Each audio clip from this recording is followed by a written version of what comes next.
Marcelo Rubio es escritor, es novelista, ha publicado varios textos, pero lo más importante es que las habilidades literarias que aprendió las transmite a sus alumnos. De eso hablamos con él, de aprender a escribir. Está ese contrato que se firma sin firmarse entre el autor y el lector, que consiste en que vos me vas a creer lo que yo voy a contar. Y mientras yo no rompa ese pacto, vos lo vas a creer. Deber Viana también es escritor, es novelista, publicó varios libros y es editor. Trabaja en Hojas del Sur y nos presenta su editorial. Es un momento de pugilato en el que los dos sufrimos. El editor y el escritor sufrimos y peleamos, pero el que mejora, el que se beneficia de ese combate es en definitiva el texto. Y hoy, además, en El Quijote no se mancha, tenemos todo esto. No me propongo escribir, es la escritura que me asalta. Y así va uno construyendo con los años lo que humildemente podríamos denominar una obra.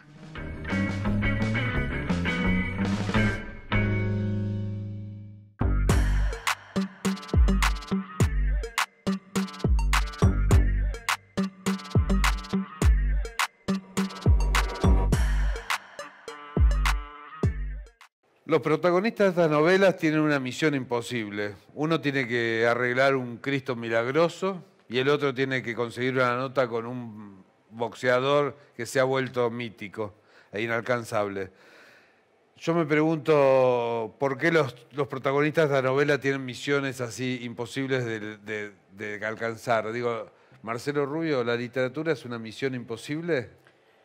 A lo mejor, ¿no? Habría que ver definir un poco el tema misión, porque misión es algo como está uno obligado.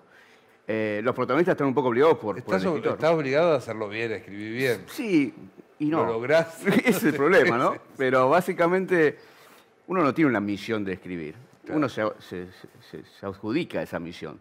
No viene nadie y te dice, che, tenés que escribir esto, sí, ¿no?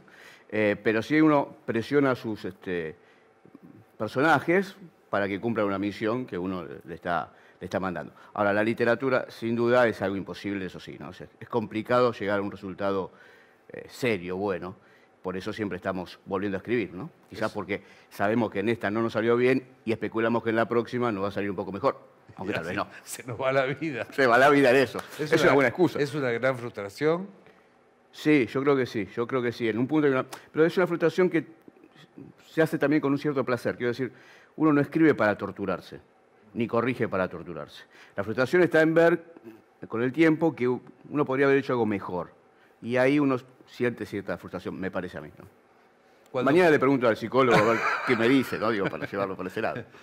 ¿Tiene que ver con el sincronismo con tu vida? Cuando lees textos de hace 10 años, ¿te reconoces? ¿O no, reconoces al Marcelo Rubio? Me espanto, la verdad que me espanto. O sea, veo esos textos y digo, ¿por qué habré hecho esto, no? Ojalá que se hayan quemado todos. ¿Cómo no me ajusticiaron? Claro, ¿cómo no me ajusticiaron? Uno comete crímenes contra la literatura constantemente, porque también es impune. Digo, escribís mal y no se muere nadie, por suerte. No tendríamos un cementerio enorme, ¿no? No te creas. Pero lo cierto es que un médico tiene responsabilidades un poco mayores de las que tiene uno, un arquitecto también, ¿no? O sea, un error y puede costarle la vida a alguien. Acá, bueno, nos podrá costar algún castigo intelectual, con suerte, y también, tampoco por ahí, ¿no? Sobre todo si el libro circula entre la madre, el padre, los hermanos y algún amigo, entonces para ellos siempre uno es un genio, ¿no? Vos hace años que te dedicás a la docencia, digo, ¿se puede aprender a escribir? ¿Sentís que podés enseñar a escribir o hay algo de... No quiero usar la palabra innato porque no hay nada innato, pero no. ¿Hay algo que se trae? Yo creo que no se trae nada, francamente. Se trae la pasión por escribir, por leer primero, ¿no? Me parece mucho más interesante la pasión de leer primero, antes de escribir, ¿no? Apasionarse por la lectura. ¿Y vos les enseñás una técnica? Y ahí se puede enseñar algunas técnicas, se puede enseñar algún recorrido, se puede enseñar algunas estructuras, con la idea que después eso pueda ser saltado, ¿no? O sea, pueda ser tergiversado, modificado, no quedarse en la estructura para que no se noten los hilos, ¿no? La mezcla de estilos, la mezcla de formas, eso siempre es bueno. Y uno va aprendiendo, obviamente, uno aprende cómo se hace un diálogo, uno aprende cómo se arma una idea, cómo se arma una descripción, cuándo corresponde una descripción, cuándo no, para qué usamos una descripción en un texto y para qué no debemos usarlo.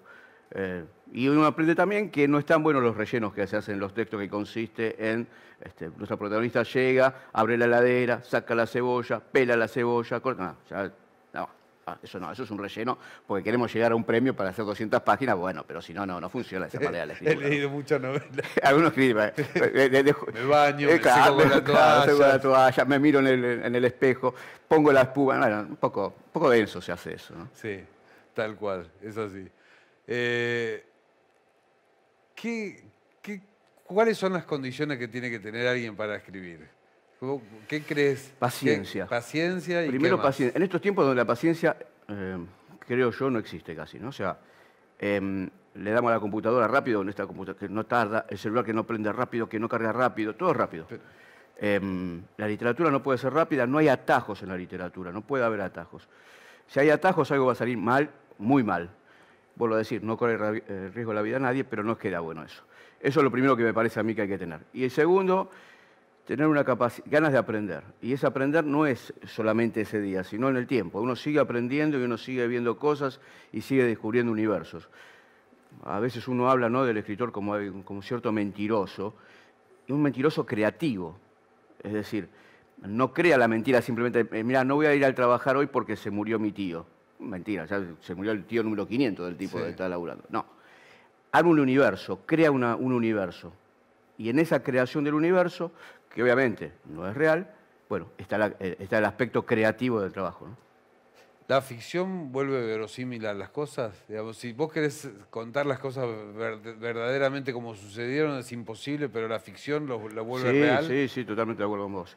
La hace divertida. Los artilugios, digo, claro, los artificios de la ficción. Si vamos a contar cómo llegamos nosotros dos hoy al canal, claro, la verdad que es aburrido. Sí. Ahora, si en el medio vos pinchaste una goma y a mí me secuestró una banda de monos, empezaste, claro, te caíste. Y si yo cuando abrí el ascensor había un muerto, bueno, es mucho más interesante todo eso, por más que no haya sucedido. Hay un montón de vicisitudes. Claro, que hay que saber narrarlas, hay que saber meterlas en un texto para que el texto crezca y salga divertido.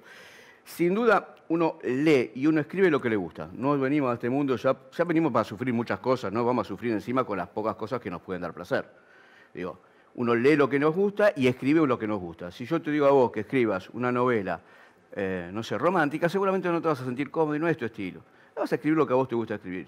Y seguramente si te doy para elegir determinadas novelas, vas a elegir por un camino y no por otro. Lo que no quiere decir que no te guste la escritura o la literatura, sino que priorizás situaciones que hay que hacer. Yo, igual con eso siempre me hago la misma pregunta. ¿Viste que está esa frase que le atribuyen a Borges, que si un libro no te aburre lo dejes, sí, porque no fue escrito para vos?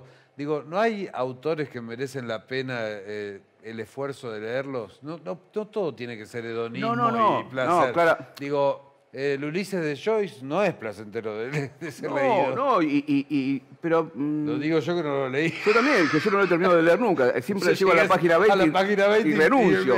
Pero es una incapacidad mía. Quiero decir, cuando uno renuncia a un texto, no quiere decir que el texto sea malo. Uno tal vez no está preparado para el texto. Pero no valdría la pena hacer el esfuerzo de decir, sí, este seguro, autor lo merece. Seguro. Después cuando ves la cantidad de años que vas a vivir, uno se pregunta si los esfuerzos son tan válidos, ¿no? A veces. Y a veces en el resultado de lo que uno está leyendo, digo, separo a Joyce de esto. Sí. Digo, en algunos resultados uno se pregunta si valió la pena invertirlo. Es real. Si uno quiere progresar, tiene que leer y hacer el esfuerzo para leer todo. Pero a veces uno tropieza con unos textos que no... Por lo menos si te interesa la literatura, por ahí si sos un lector que lee así por entretenimiento, no, pero si se supone que te interesa la literatura, qué sé yo, el Tristram Shandy, la verdad que es dificultoso de leer. Sí. A mí me encanta, pero lo leí a los 18 años y nunca lo volví a releer entero porque cuesta releerlo. Pero vale la pena. Por supuesto vale la pena. Y está muy bien. A un pibe le diría, che, mirá que esto vale la pena. Sí, y esto se replica en cualquier tipo de las artes. O sea, son buenos en tratar de acercarse y entender, y a lo sumo entender por qué a uno no le gusta o por qué uno no se puede emparentar. Que igual es el problema que uno tiene frente al texto, frente a la música, frente a lo que quieras. Pero me parece que el esfuerzo tiene que quedarse. O sea, no puede ser... Me parece que no se hace esfuerzo cuando uno dice, no, tal autor me parece una porquería. No. Un autor no logro entenderlo, no logro acercarme. Y es una falencia propia, no falencia del autor. Porque, a ver, si hay libros que han vendido lo que han vendido, bueno, Sí. evidentemente algún Sí, mérito sí, sí. tiene, ¿no? No puede ser que nosotros tengamos el único mérito. Es un problema que tenemos como Que- sociedad, ¿no? Siempre la razón es nuestra y los demás son unos Y que descolocados. hablamos siempre, hay libros que uno dice, son un bestseller, anda a escribirlo. y anda a escribirlo, Anda ¿no? a Digo, escribir un bestseller. A Stephen King, ¿no? Hola, Lo acusan de hacer el cerebro. Escribí algo que vendan 1 millón de ejemplares. Una Andá, sola cosita que. tranquilito. Mira, ni siquiera que ver, que una sola cosa que esté al nivel del tipo. Claro. Y ya después hablamos, Entonces, pero si no. Hay que cerrar la boca porque Sí, exactamente. uno- y además uno hay algo que es interesante. uno le dice bestseller como pasatista, es un Sí, bestseller. sí. Hay fórmulas. Y cuando alguien tiene la fórmula, creo que los demás tienen la envidia de que tiene la fórmula. Y hay que agarrar, entenderla y aplaudir la fórmula. ¿Se Claro. entiende, no? O sea, es así. Marcelo, ¿cómo llegaste a la literatura? ¿Vos fuiste un lector desde edad temprana o te agarró de grande? ¿Fue como...? No, mira, yo venía de una casa de laburantes que en la década del 70 prácticamente estaba esa imposición de que había que leer. ¿De dónde sos vos? Yo soy de San Martín, provincia de Buenos Aires. ¿Por qué? Porque eso te hace crecer, porque vas a ser mejor. Pero yo no veía ni que mi viejo ni mi vieja se sentasen a leer nunca. O sea, no entendía cómo iba a ser mejor si ellos no lo hacían. Así que para mí la lectura fue un accidente en la vida. O sea, estaba en la biblioteca, me acuerdo esos libros de Robin Hood, colección Robin Hood creo que era, ¿te acordás? Unas Sí. tapas amarillas. Yo no- Bueno, esa, la otra que era una colección con tapas blancas, Villiquen, todo eso. Villiquen. Algunas cosas de eso habré leído Un Capitán de 15 años, que me acuerdo yo en este momento, algo de Julio Verne, pero no con la pasión de leer como corresponde. Yo recuerdo haber empezado a leer con más ganas ya a los Sí, uno 12. busca entretenerse. Sí, a entretenerse cuando chico. con Bradbury a los 12 años y tener cierta pasión ya por la escritura a los 16, 17, cuando todos tenían pinta y guita, iban a bailar y yo me tenía que quedar en mi casa, no había un mango y no había pinta. Entonces, bueno, uno se Un revolvió libro con lo que era podía una conseguir. Una buena compañía. Una buena compañía. Ese era el libro y otras cosas, pero bueno, esa era una posibilidad. Y en esa época había todavía, por suerte, esas especies de kiosco librerías que eran libros usados, Sí. que se vendían por 2 mangos, entonces yo iba ahí y conseguía a Bioy, Sí. a Borges. Las colecciones que salían en los kioscos eran muy buenas. Muy buenas, muy buenas. Bueno, también eso se replicó un poco en los 90, Sí. tengo ahí alguna colección. Ahora también hay algunas alguna algunas por ahí. colección Sí, sí, que sí. yo estoy comprando una de Salvat que está Sí, buena. muy buena. Sí, bueno, yo pude armar mi colección de Saramago a partir de una, De una- promoción que hizo un diario y salían los libros por editorial Río de la Plata, creo que. o ¿Y en Ripatés. qué momento esas lecturas se convirtieron en ganas de escribir? Eso se pasa ya pasados los 20 y pico cuando... Mira, hay 2 motivos, voy a tratar de no aburrirte, pero mira. Primero cuando leo al Negro Dolina, que aparece con el libro Crónicas del Ángel Sí, Gris, la y antes que- de eso yo había leído Misteriosa Buenos Aires y me partió la cabeza por la forma de tomar la historia y justamente lo que decíamos, Sí. ¿no? Algo real, hacerlo ficticio y llevarlo a que se sienta. Y después yo en esa época tendría 20 años y en la facultad gano una beca para ir a trabajar a Editorial Atlántida, que era la que tenía, Abril, que tenía revistas de alto... Sí, luego, Radio 7 Land, no sé qué días, era, que TV se Guía, veía. Antena, Pronto, bueno, en fin. Que fue nuestra primera literatura. Es nuestra primera literatura, por supuesto. En la época que iba al baño uno y se llevó una revista para leer, ¿no? Lugar del club de lectura parecía eso. Me llaman ahí, bueno, qué sé yo, empiezo a trabajar y me dan la primera nota. Vos venís de la facultad, toda la idea, viste, del periodismo, la información, chequear esto, lo otro. Me agarraron, me sentaron, me dijeron, mira, en el plató de Mike Hammer, ¿te acuerdas que usaba el revólver grande? Sí. Bueno, hubo un accidente, se escapó un tiro y un tipo quedó herido. Hay que hacer una nota sobre eso. Pero es todo mentira. No había nada, o sea, yo no tenía nada para hacer. Hay que hacer 70 líneas, ponele, no sé. Bueno, me senté, armé una historia, se le escapaba un tiro a uno, rompía una silla, esa silla el tipo se caía, podía haber sido terrible. En fin. Nada, listo, terminó. Una semana y pico después de 10 días, no recuerdo cuándo sale la nota, Eso es literatura. claro, llego a la casa de mis viejos y está mi hermana del medio comiendo, tomo unos mates con unas amigas y una de ellas comenta, mientras yo me estoy haciendo unas tostadas, qué sé yo, imagínate, venía de vivir solo, tenía un hambre, comía cualquier cosa. Entonces comenta la nota que había salido sobre lo que pasó en el plató de Mike Hammer con el arma y que un tipo se había lastimado, qué barbaridad. Entonces yo digo, eso es mentira. No, yo lo leí en una revista, ¿verdad? No, pero que lo adquirí yo es mentira. Te lo digo. Bueno, y a partir de ahí entendí que podía armar historias, que podía contar algo y que pareciese real. Y de a poco, no fue solo. Pero bueno, de a poco ahí fue acercándome a escribir, ¿no? Nada que esté mediatizado por el lenguaje puede ser verdad.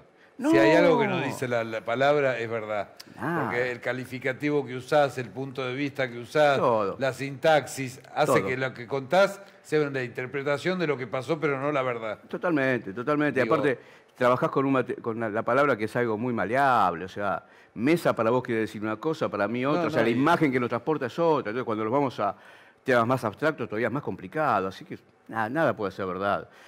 Por lo tanto, todo está permitido, decía Burroughs, ¿no? El periodismo que te canta la posta es mentira. Eso, ni hablar. No, dejemos eso para otro día que charlemos de algunas de mis aventuras en el periodismo. Contame cómo surge este libro, el tercero, La leyenda del Santo Volador, que es una edición especial. Sí, es Porque- una edición por una editorial artesanal que se llama Mayu. Es un libro, una historia cortita, no tiene nada que ver con santos, sino con un hombre bala que es disparado una noche en un pueblo, se pierde en el disparo, no lo encuentran, y 40 y pico de años después el dueño del circo recibe una carta diciéndole que Albedo Medina, que es este hombre bala, está vivo y quiere verlo. Entonces el tipo Qué bueno. se traslada nuevamente a ese pueblo, que ahora es una ciudad, y descubre que, hasta que encuentre a este hombre o no, hay toda una leyenda alrededor del tipo, ¿no? Que es el santo volador, que el tipo era el mejor de los voladores, lo termina descubriendo y bueno, vamos a tratar de entender por qué el tipo hace 40 años que desapareció de la faz de la Tierra y está ahí escondido, ¿no? ¿Qué Es tan eso. importante es el humor para todo? Porque todas tus historias tienen humor. La del Cristo ni hablar, la del boxeador con Sí. esa laguna seca donde va a venir un barco, también hay humor. Sí, yo creo que si no tomas la vida un poco de humor es muy jodido, ¿no? Pero en especial, el otro día Iparraguirre nos decía, la literatura sin humor es imposible. Sí, cuando vos estás No se puede. inventando historias, también estás armando esos universos falsos. Y en esa falsedad vos te reís de la falsedad que estás armando. Y el lector también le tiene que reír de esa falsedad. Lo que pasa es que está ese contrato que se firma sin firmarse entre el autor y el lector, que consiste en que vos me vas a creer lo que yo voy a contar. Y mientras yo no rompa ese pacto, vos lo vas a creer. Se rompe el pacto cuando vos me estás en medio de la Primera Guerra Mundial y el tipo saca un celular. Bueno, así Pero- pudrió, ¿no? Incluso uno tiene la premisa de que el lector está esperando una historia real y no es así. Yo estoy esperando que mentime que me Mentime, gusta. claro, exacto. Compré el libro esperando que me mientas bien. Sí, viste que es raro. Yo este sé que universo. de la primera a la última página es mentira. Claro, sí, pero sí, ese es el contrato del escritor con el Sí, lector. pero, claro, pero lo que digo es que lo que vas a contar yo te lo voy a creer, en el Claro. humor, pero te lo voy a creer, a eso voy, ¿no? Por otra parte, es un mundo raro, porque vivimos enojados porque nos mienten, pero pagamos para que nos mientan. No digo, vas y pagas un show para ver un mago que te va a mentir, porque dices, qué bárbaro, no, te mintió, no hizo nunca eso. Digo, bueno, el libro es un poco lo mismo, ¿no? Y si no hay mentira, si fuese tan real como fue la historia, seguramente aburre, creo, me parece. Marcelo, ¿qué es lo próximo? ¿En qué estás trabajando? Estoy trabajando en una novelita que se llama El Llovedor, que en principio ya tiene editorial apalabrada, así que vamos a ver el año que viene que se cumpla, no vamos a quemarlo por ahora. Es una historia que es en 1850. El Llovedor está basada en la idea de los rainmakers norteamericanos, aquellos que hacían llover. En la Pampa Argentina no llueve desde hace muchos meses. En un pueblo están por quemar todo y están esperando la llegada de este hombre. ¿Existían de verdad o Creo que existieron en la eran provincia. grandes mentirosos? Creo que existieron en la provincia de Buenos Aires algunos de estos hacedores de lluvia. Inclusive hay algunas historias, pero la historia es mentira totalmente, ¿no? ¿Qué era la primera versión de un meteorólogo? Claro, sí, el tipo supuestamente con algunos trucos y algunos disparos de cañones y algunas danzas atraían la lluvia y hacían llover y cobraban plata por hacer llover, ¿no? Claro, ¿cuál es el mérito o no? Vaya uno a saber. Porque también uno podría ver cuáles eran las mentiras que manejaban estos tipos o no. Bueno, en este caso es un pequeño estafador o no, y vamos a ver qué le pasa al pequeño estafador con una viuda que tiene ahí un campo y que se está muriendo todo, no hay manera de vivir sin agua. Y bueno, se lo contrata a este llovedor y a partir de ahí comienza una serie de tragedias y también cosas divertidas, ¿no? Y mientras tanto seguís dando clases. Sigo dando clases, sigo acompañando en lo que es. ¿Haces clínicas de obra? Hay ¿Cómo? clínicas de obras individuales, hay clínicas de lo que es corrección directamente, trabajo de ayuda en escritura y bueno, y a veces cuando se necesita también para aquellos que recién empiezan, la posibilidad de acercarse, de ver cómo se trabaja, de trabajar textos. ya sean cortos, más largos, novelas. Bueno, eso es lo más divertido que tiene la escritura. ¿Necesitas leer mucho para enseñar, digamos? Sí. ¿Sí? Hay mucha lectura previa de muchos años y después animarse de a poco, ¿no? Porque una cosa cuando uno se anima con alguien conocido que le da una mano, pero cuando uno se encuentra con alguien que no conoce, la opinión lo puedes hacer equivocar feo a esa persona y no está bueno. Lo bueno es que vaya creciendo y que vaya entendiendo esto de la paciencia y esto de que se puede volver a empezar una historia, no solamente se escribe de una. Se puede volver a empezar, se puede dar muchas vueltas en la historia. Sí. Pero entrenás el oído. Nosotros nos conocemos porque en algún momento hemos trabajado juntos. Leerte un texto a vos, tenés un oído entrenado. Es buscar la atención en el oído. El que está leyendo no se escuchó lo que dijo. Claro, es estar leyendo, entendiendo lo que se está diciendo, pero a la vez escuchando la musicalidad de lo que se está diciendo. Dijiste tal palabra, ¿no? Repetiste tal cosa. Claro, si repetís la palabra, si tenés rimas, que es lo más complicado, las rimas que a veces aparecen en los textos y que cuando uno se pone a leer, generalmente debe salir de esa posición de análisis, ¿no? O sea, porque si no, te pones a leer a Rulfo y ya empezás, me parece que no, muchachos, vamos a corrernos y analizar el texto como está escrito. Pero cuando uno está trabajando. Entonces, tiene que saber que el otro puede cometer un error. Y lo que uno aporta no es para complicarlo al otro, al contrario, es para que ese texto crezca, se engrandezca, tenga volumen y tenga fuerza, y no sea un texto más. Eso es fundamental. Hay gente que a veces no lo entiende. Yo he discutido con algún escritor que al poner mal unos tiempos verbales y marcárselo, es mi estilo. Y yo, ya muy enojado, dije, no, mirá, escribir mal no es un estilo. Claro. Escribir mal, eso es otro problema, digo. Sí. Bueno, y a veces uno discute, a veces se termina entendiendo, ¿no? Sí, además trabajás con una herramienta común a todos, que es el lenguaje, la tenés que usar bien para que el otro te entienda. Exactamente, por eso te digo. Uno chequea manuales, chequea libros de otros que han sido escritores y que nos acercan sus experiencias, se hacen cursos, se charla, se busca justamente con los correctores, entender cuáles son las correcciones que hay que hacer, cómo se trabaja una corrección, hasta dónde uno puede meterse, hasta dónde no puede meterse en el texto. Eso también es importante. Hay veces hay gente que no le gusta que toques mucho el texto porque se siente invadida, otra gente que prefiere que se abre y dice, no, bueno, decime cómo está la solución, ¿no? Marcelo, ¿por qué elegiste la literatura como medio de vida? ¿Qué te dio la literatura y qué te sacó, digamos? No, no me sacó nada. Ojalá yo no soy de esos que... la verdad que no, la verdad que la literatura... Se llevó mis mejores años. Le di mis mejores años y me les hablé con el corazón y me respondí con el bolsillo, ¿no? La literatura me ha dado amigos, me ha dado el placer de conocer escritores enormes, de conocer gente que tiene una potencial increíble, que son generosos, caso tuyo, caso de otros escritores que he conocido. He hecho amigos, grandes amigos. De hecho, mis mejores amigos hoy por hoy pasan por gente que conocí a través de la escritura y me ha dado la posibilidad de conocer historias. Y eso no tiene precio. Conocer historias, como me decís vos, mentiras, pero tan hermosas, tan divinas, tan bien contadas que uno disfruta. Exactamente, que uno disfruta. Y además comer canapé en la presentación. Eso cuando suena los canapés no hay que olvidarse. Y comer canapé por supuesto. Un gran y después ir a comer una pizza y una cerveza, que para eso se hacen las presentaciones. Aunque cuando uno tiene que ir a las premiaciones de algunos medios importantes, no está mal tomarse algunos champán de más. Claro, un cubanito con dulce de leche. Exactamente, sí, no dejarlo pasar. Marcelo, gracias, te seguiremos leyendo y esperamos lo próximo. Muchas gracias. Gracias. Seguimos en El Quijote no se mancha.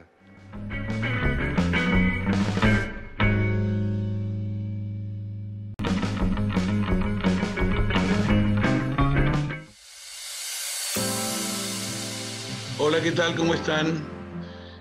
Bueno, mi nombre es Luis Sáez, soy dramaturgo y narrador y accedo a esta muy generosa invitación de la gente del Quijote no se mancha para contarles que en estos días se están circulando por las librerías de Buenos Aires y algunas librerías también de Capital, de Cava, mi primer volumen de cuentos, que se titula Cartas huérfanas.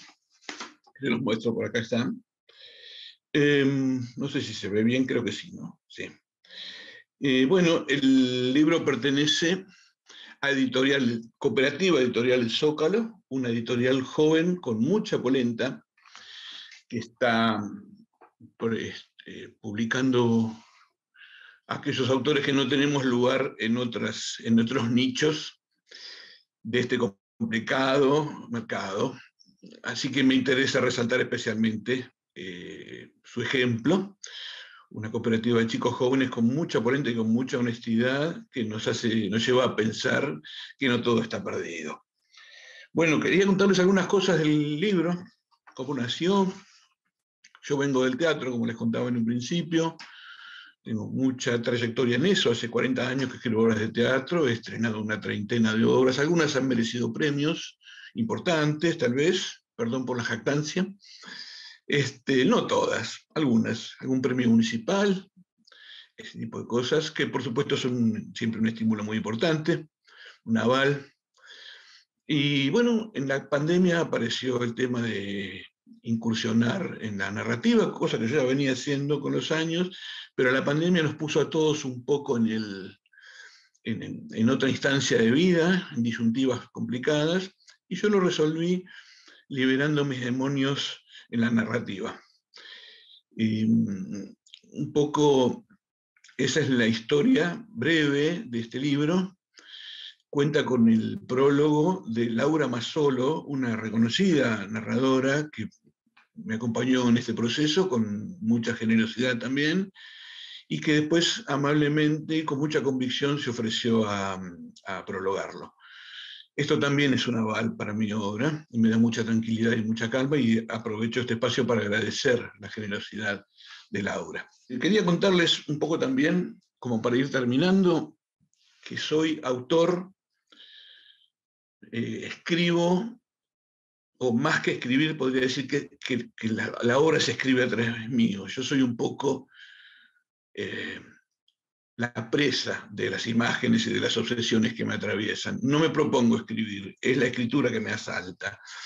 Y así va uno construyendo con los años lo que humildemente podríamos denominar una obra.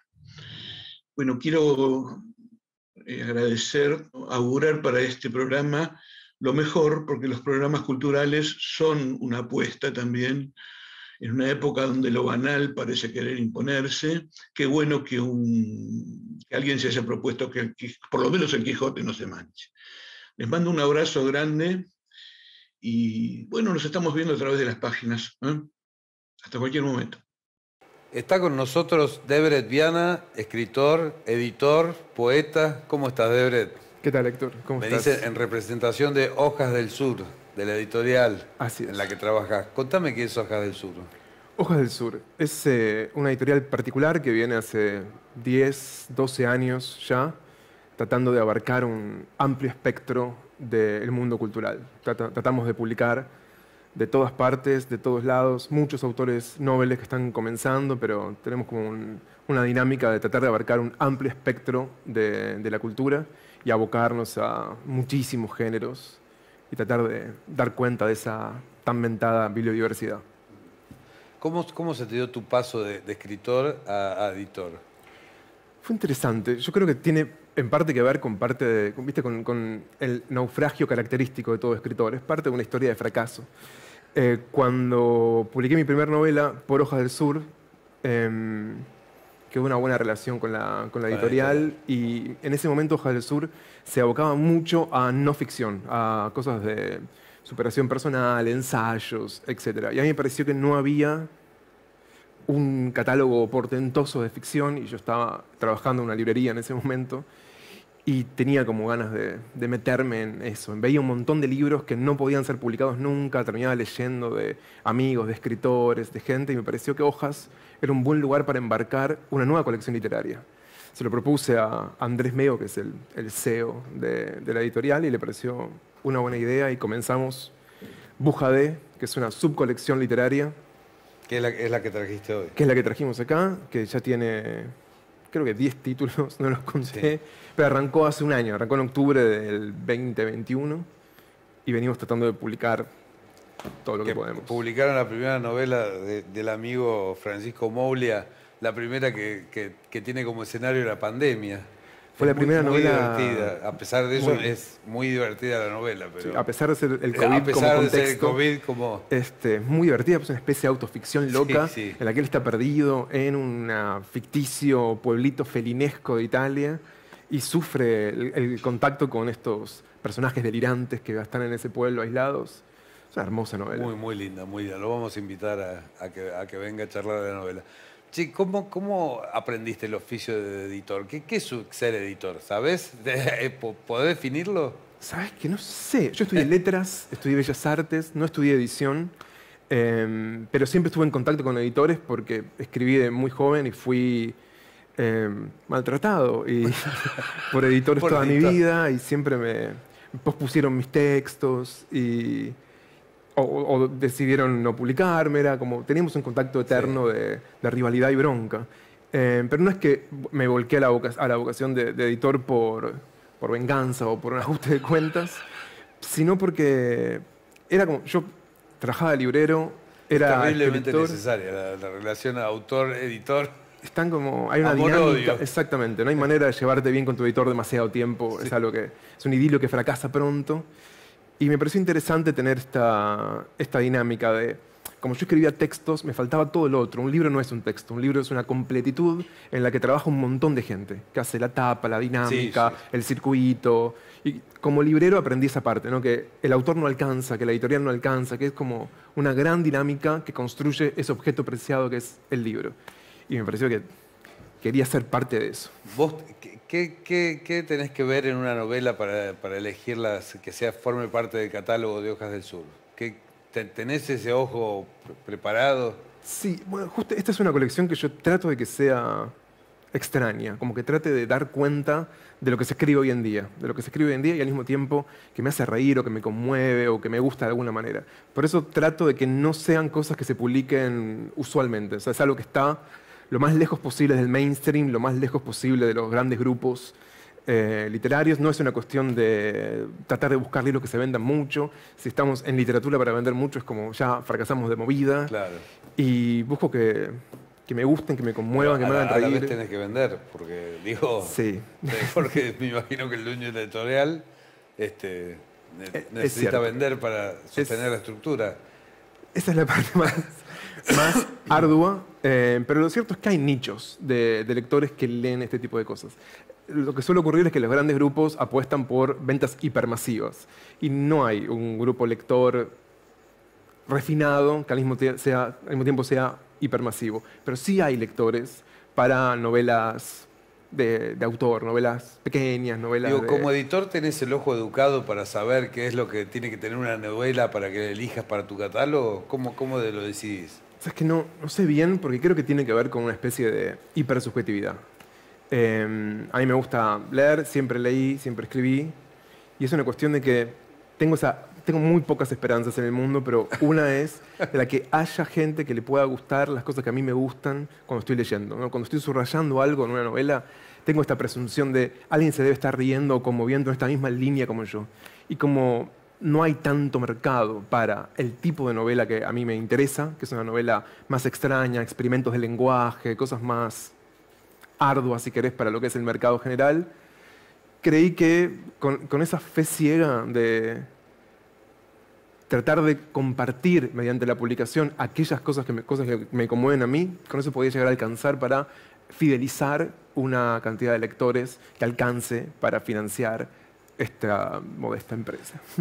¿Qué le aporta un editor a un autor? Digamos, una vez que decidís que el libro te interesa para tu catálogo, ¿cuál es el trabajo que haces sobre el libro? ¿Correcciones, sugerencias, se editan partes?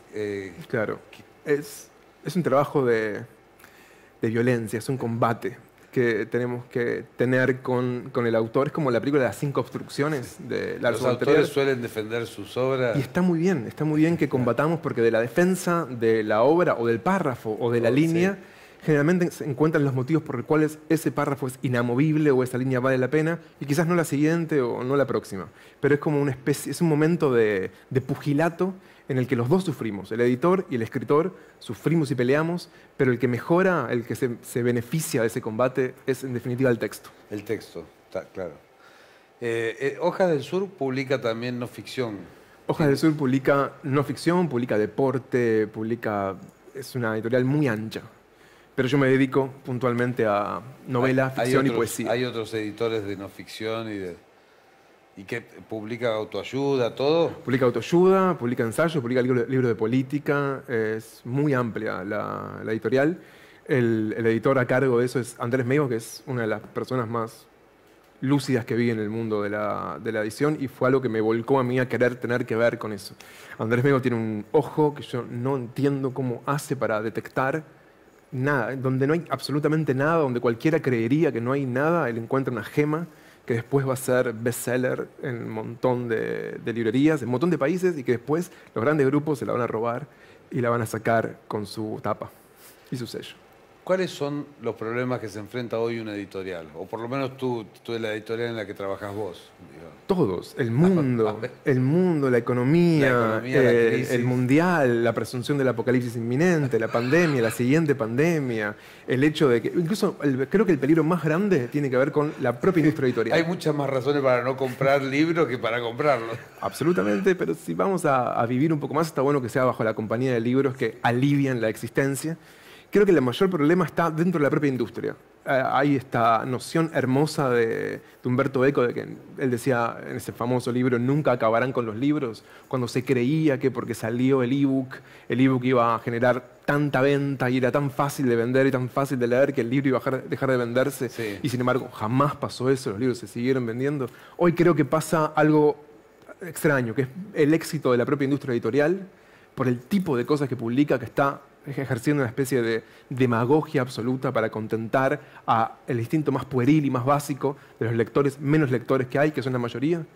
Eso está llevando a la propia industria a un jaque a la hora de publicar cosas que tengan algún tipo de gracia, es decir, algún tipo de experiencia literaria que nos satisfaga y que nos conmueva. Eso está quedando en un margen cada vez más pequeño y estamos viendo un momento en el que la industria está tomada por influencers, instagramers, gente que sale en la tele, gente de áreas muy diversas que no tienen que ver con el mundo del libro, que están llevando el libro hacia un momento y un lugar de vulgaridad que a mí me preocupa. Sí, yo digo, el libro es un objeto del que depende el trabajo de mucha gente, desde la tapa, el nombre del autor, el contenido.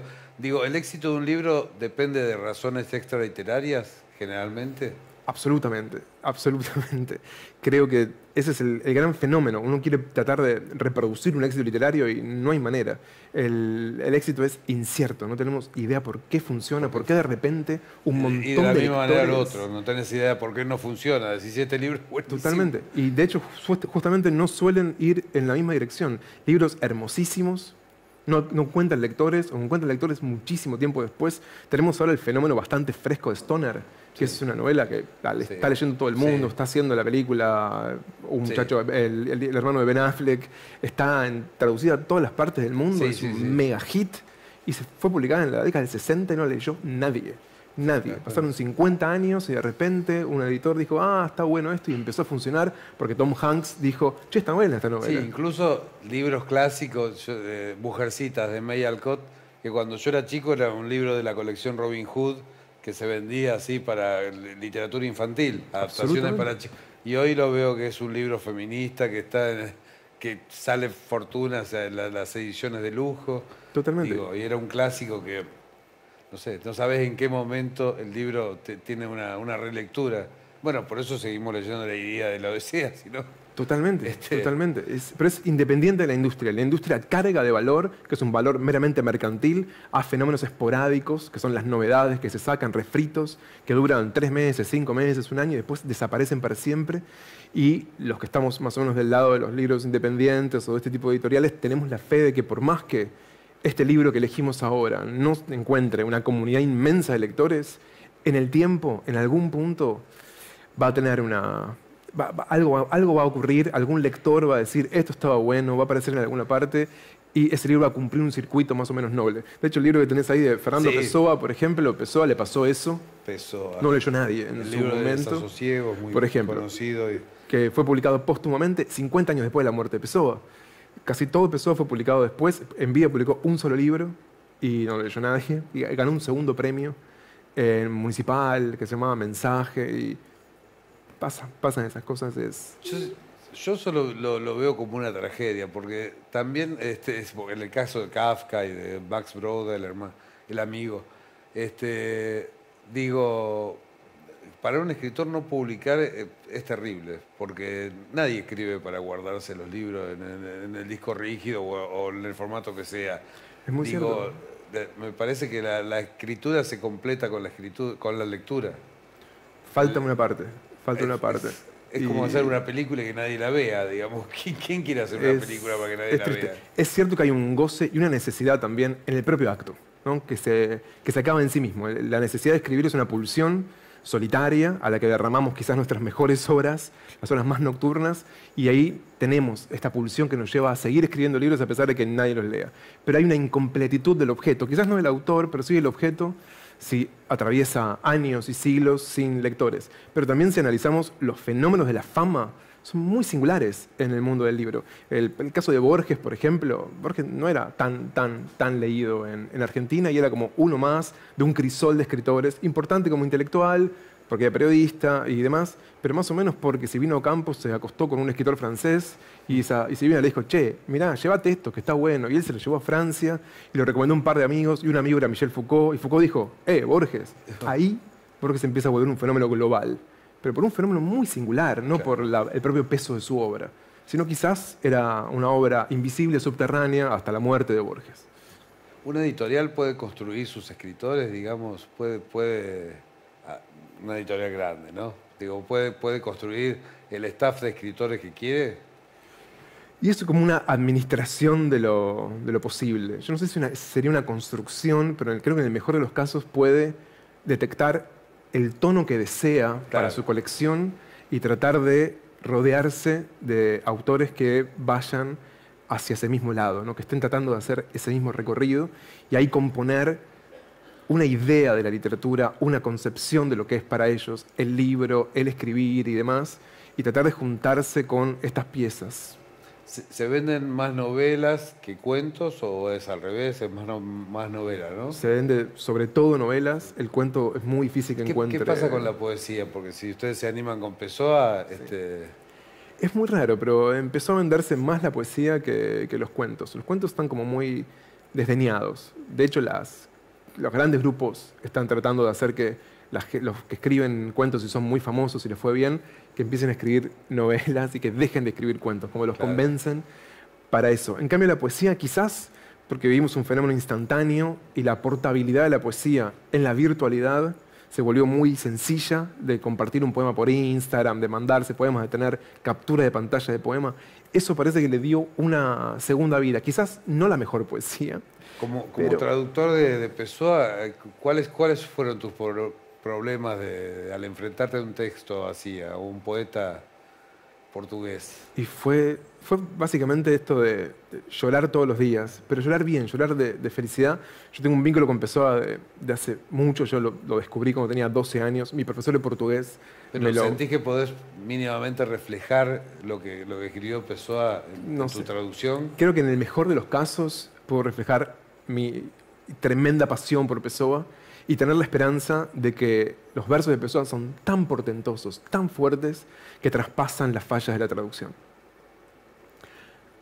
¿Qué pasa muchas veces eso? Es algo que, digo, en este caso, este poeta de Pessoa no era un poeta formal. Era un poeta que Pessoa decía que era de campo, que escribía mal, que no rimaba, etc. Eso es más sencillo. Pessoa tiene poemas versificados, limados, perfectos, con endecasílabos. Eso ya sería una dificultad inmensa. Te pregunto porque hace poco estuvo Guillermo Piro, que es traductor también, y decía que una de las dificultades más grandes es traducir poesía.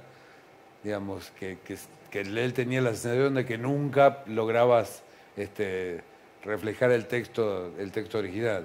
Sí, absolutamente de acuerdo. El gran problema es la comunicación. Yo digo algo y vos entendés otra cosa, quizás no lo que yo quise decir, entendemos lo que podemos mediante nuestro imaginario, mediante nuestro pasado. En un discurso tan libre como la poesía. Y encima cuando es en otro idioma y cuando es 100 años anterior, empezó a escribir esto en la década del 20, en 1920, entonces es muy probable que haya un montón que se pierda. Pero quizás hay algo que se gana. Deverett, para ir terminando, ¿por qué querés seguir siendo editor de libros? Adoro fracasar espectacularmente. y quiero que mi fracaso sea una colisión enorme antes de que un asteroide nos lleve puestos, es como el lugar perfecto. Es un trabajo en vías de extinción. Los libros no le importan a nadie hoy en día, por lo menos el tipo de libro que a mí me interesa no le importa a nadie, y es un lugar hermoso para dársela contra la pared del modo más sonoro posible. Muchísimas gracias por haber venido. Gracias. Seguimos en El Quijote no se mancha.